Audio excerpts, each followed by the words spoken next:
Once you've got Audacity downloaded and installed, it's time to begin working with audio. While you can record audio directly into Audacity quite easily, in this video, I'll be showing you how you can import audio clips yourself that you already have recorded. Now, Audacity on its own could already import most common audio formats like .mp3 or .wav. If you installed FFmpeg from the Audacity downloads page, it will also be able to handle other audio formats, such as formats that are bundled with different video cameras. Anyway, there are two ways you can import audio into Audacity, and both of them are quite simple.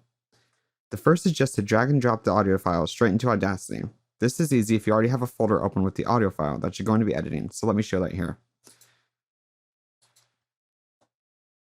So go ahead and take the clip, you can just click on it, drag it in and release. You'll see it says move, and there we go. Totally understand it. And two, because they aren't exact mobile marketing messages. So there we go, there's that. Very simple as you can see. Just drag it into the blank space and release the mouse. The audio file will open up, and that's about it. Now you can see here if I drag a second track in, which I'm actually going to drag just the same one, a second copy. It'll add it onto a second track here. Let me just delete both these here now, since I want to show you the other way.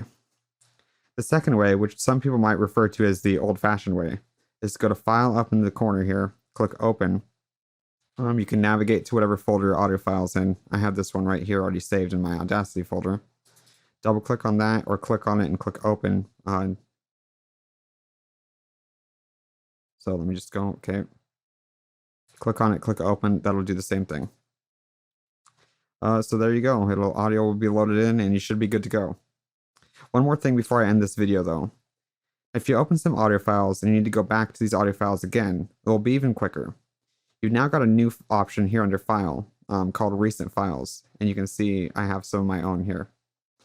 So then you can just come in, File, Recent Files, click on the one you need, and click on the speech ambience.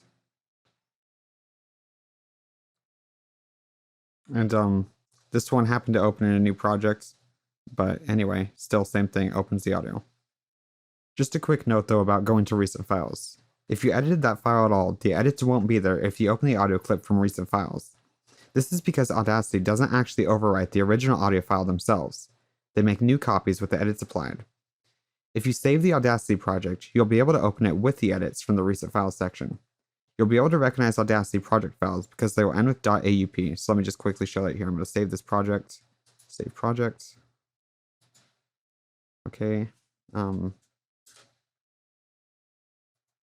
So now I'm going to close this.